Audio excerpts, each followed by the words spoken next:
Assalamualaikum warahmatullahi wabarakatuh. Nama saya Yani Nur Atifah dan saya 1906020. Di sini saya akan menjelaskan internal memori dan eksternal memori. Memori internal adalah sebuah penyimpanan yang dapat diakses langsung oleh prosesor. Fungsi memori internal ini diantaranya menyimpan sebuah operating system dalam sebuah perangkat sebagai pinjaman penyimpanan saat ada sebuah aplikasi atau software yang dijalankan. Jenis-jenis memori internal. 1. RAM, Random Access Memory. RAM atau Random Access Memory adalah suatu memori penyimpanan sementara yang bersifat random atau acak. Banyak orang mendefinisikan RAM sebagai memori yang berjalan ketika terdapat sistem yang dijalankan. Karena RAM ini bersifat sementara, jadi ketika RAM tidak mendapatkan daya dari perangkat, maka data yang disimpan akan hilang. Fungsi RAM ini membantu dan mempercepat pemrosesan data. Jenis-jenis RAM. 1. DRAM, Dynamic Random Access Memory. DRAM merupakan jenis RAM yang banyak digunakan di dalam komputer sebagai memori utama yang harus disegarkan oleh CPU secara berkala, agar data di dalamnya tidak hilang. Yang kedua, SDRAM, Serialized Dynamic Random Access Memory.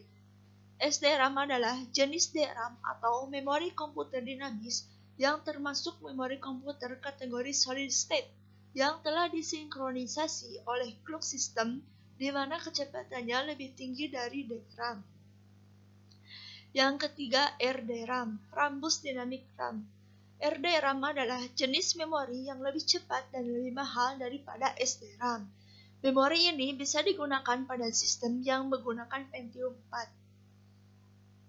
Yang keempat, SRAM, Static Random Access Memory.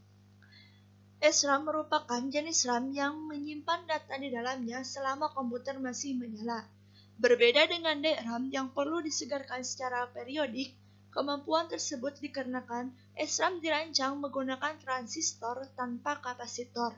Pastinya, SRAM lebih mahal dan lebih cepat dibanding DRAM.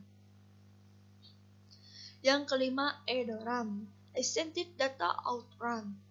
EDORAM adalah jenis chip RAM yang meningkatkan waktu membaca dari memori pada mikroprosesor yang lebih cepat, seperti Intel Pentium. EDORAM awalnya dioptimalkan untuk Pentium 66 MHz. Untuk komputer yang lebih cepat direkomendasikan menggunakan SDRAM. Yang keenam, FPFDRAM, Fast Mode Dynamic Random Access Memory, adalah memori dinamis dengan akses halaman cepat yang memastikan kinerja yang lebih tinggi daripada DRAM konvensional.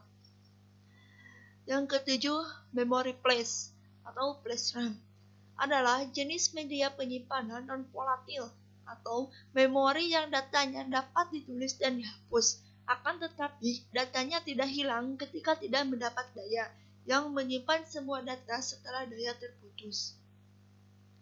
Yang kedelapan, SDR/SDRAM adalah istilah yang diperluas untuk SDRAM atau dua jenis RAM yang sama, tetapi paling sering disebut sebagai SDRAM saja.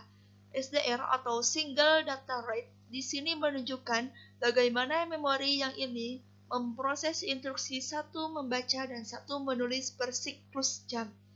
Selain komputer, produk lain yang menggunakan jenis RAM ini adalah video game konsol. Yang kesembilan, DDR/SDRAM, Double Data Rate. SDRAM beroperasi seperti halnya SDR/SDRAM, hanya saja bekerja 2 kali lebih cepat. DDR/SDRAM mampu memproses instruksi 2 baca dan 2 tulis per siklus jam. Yang ke-10, GDDR/SDRAM atau Graphic DDR/SDRAM merupakan jenis DDR/SDRAM yang dirancang khusus untuk rendering grafis video atau unit pemrosesan grafis dan digunakan dalam video card atau kartu video. Yang kedua, ROM, Read Only Memory. ROM adalah perangkat keras pada komputer yang berupa chip memori semikonduktor yang isinya hanya dapat dibaca. Fungsi ROM adalah menyimpan firmware pada perangkat komputer. Jenis-jenis ROM. 1. Max ROM. Max ROM adalah ROM yang tidak bisa ditulis ulang atau non-flexible sehingga tidak dapat di-upgrade. Yang kedua, PROM.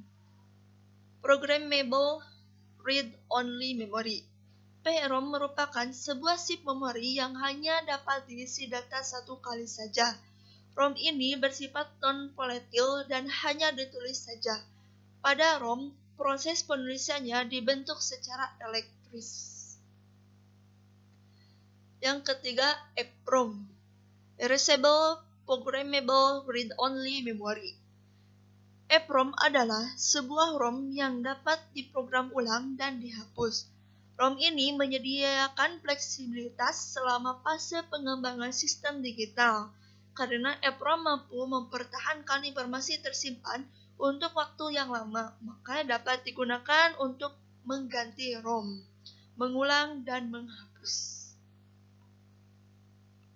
Yang keempat, EEPROM, Electrically Erasable Programmable Read-Only Memory. EEPROM merupakan kependekan dari Electronical Erasable Programmable Read-Only Memory. Ini merupakan memori yang dapat ditulis kapan saja tanpa menghapus isi sebelumnya, hanya bait-bait yang beralamat yang akan diupdate. Yang ketiga, SSD atau Solid State Drive. SSD atau Solid State Drive adalah perangkat penyimpanan data yang menggunakan serangkaian IC sebagai memori yang digunakan untuk menyimpan file atau data. SSD ini merupakan teknologi terbaru dari sebuah penyimpanan internal, karena SSD ini mempunyai kecepatan berkali lipat dari penyimpanan lainnya. Memori eksternal. 1. Hard disk. 2. Hard disk. 3. CD. 5. Disket.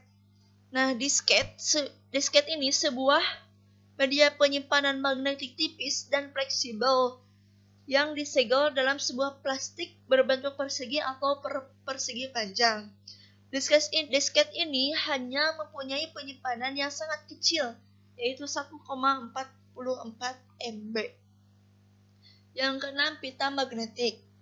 Pita magnetik itu suatu memori eksternal yang terbuat dari bahan magnetik yang dilapiskan pada plastik tipis. Proses penyimpanan dan pembacaan pada pita magnetik dapat diakses melalui alat yang disebut tape drive. Baik, itu saja yang dapat saya sampaikan. Terima kasih. Wassalamualaikum warahmatullahi wabarakatuh.